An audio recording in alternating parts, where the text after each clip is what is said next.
When most people think about moving to Southeast Asia for early retirement, you're kind of thinking cheaper. For the most part, it is, until you start factoring in the tropical maintenance tax. We bought this house about 9 years ago, right before I had to leave to Bangkok to work what was initially only a 2-year contract turned into 8 years. And then until last year, when I lost my job, I was basically forced to go into early retirement. And my wife and I moved back just about 5 months ago. So when we bought this house, I kind of thought, okay, that was it. We own it. I never owned a house before. So the amount of repairs required to maintain a house never really fully crossed my mind before. When we moved back, I was planning on more upgrades and improvements and things to make it a little more comfortable and nicer. What I underestimated was the amount of repairs we would be required to make, not just initially, but as an ongoing process. So welcome to the Retirement Fail, the perpetual, endless series of home repairs you have to make. Basically, the money pit. So my sister-in-law lived here during that time, and which we're extremely grateful for. But there's a massive difference between occupation and just maintaining a property, and going from using the house partially to actually living and using the house. Big difference. And she didn't want to ask for money that often, only if something was not absolutely necessary. We told her if something needs repaired, let's fix it. If it's not a priority, let's wait. And she did that. But I've noticed there's a cultural difference between when I like things to run well, I like them to run very well. The Lao culture is, if it's good enough, we'll just leave it there. And I'm not a high maintenance person, but some things, when I hear some noise, I want to know what it is to fix it. They just kind of get used to it until it absolutely breaks. And since moving back, I realized there were a lot of things like that in the house that needed more attention than what we were giving it before. During the phony-roni pandemic, there was 3 years before we could come back to actually see the house. 3 years till we got to come back to our own house.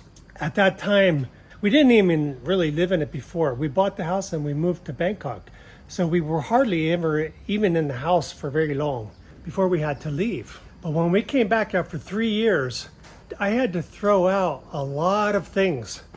Electronics, I had to throw out clothes. I had to throw out almost brand new clothing and boots and shoes because everything was dry rotted.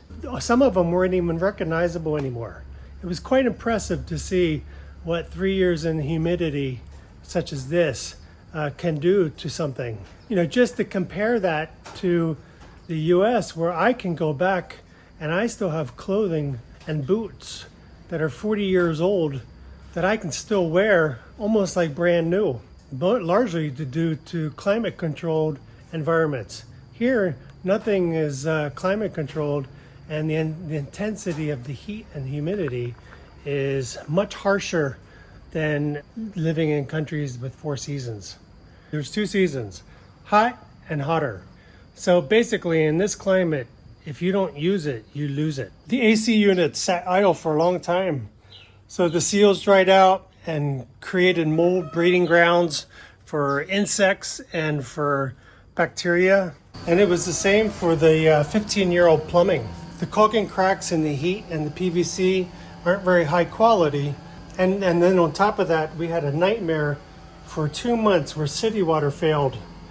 And I had to pay a premium to import water just to take a shower. This nightmare for 2 months where the city water failed revealed we had a hidden leak, and which made everything worse. We found insect graveyards in the wiring and some of the air conditioners to make them not work properly. Every month was like a new surprise since we've returned, and it hasn't stopped. So the real frustration isn't just the actual cost. It's also the opportunity cost to have these continual repairs.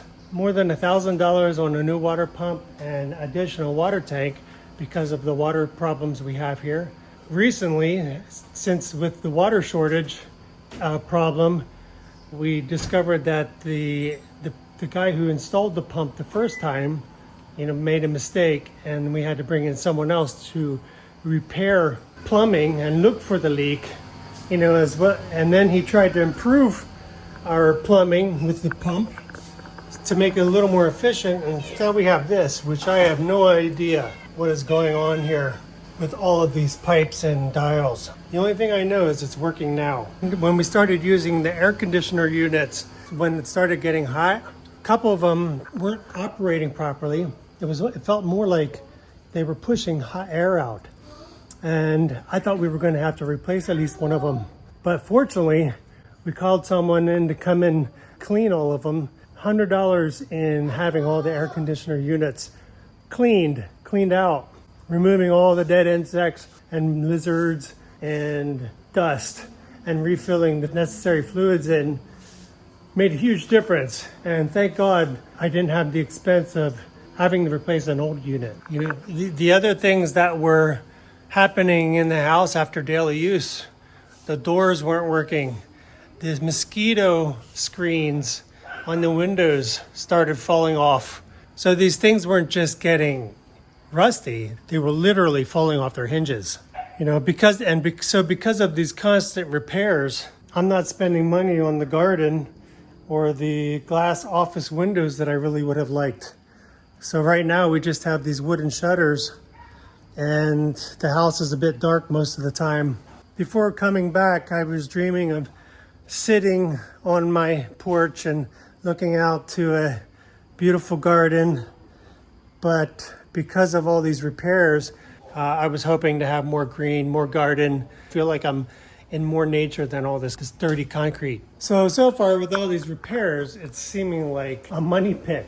I know it could be worse. These are just things I never expected. I wasn't planning on, and quite frankly, I didn't own a house to realize how frequent house repairs are necessary. So the first lesson I learned in this is you need to prepare at least 20% more for repairs than you initially anticipate, because the weather here will take a beating on whatever you own. The second lesson is, an idle house will fall apart, and you can't just have someone who's just cleaning it. You need someone who's actually using all of the things inside it and checking them regularly just to keep things running, because if you don't use it, you lose it. The third lesson is make sure you prioritize your core needs when you return or when you move in. Make sure the water is running properly. Make sure the electricity is steady, electrical units, because insects and bugs and rats and rodents get in there and they will make a mess. Making sure there's no leaks in the plumbing. The lesson 4 is don't be too hasty. Just listen and observe for a few months. Issues can stay dormant for a long time before one day they go boom after they've been used heavier than they used to be. I was too quick with the upgrades. I had a vision of what I wanted when I came back, and I wanted them done ASAP. Now I think back, some of those items could have waited, now that I see what's actually needed here. Fifth lesson is make sure you have the contact of a handyman. They are a lifesaver. So far we love coming back to our house. It's somewhat broken. It's not perfect, but it's ours.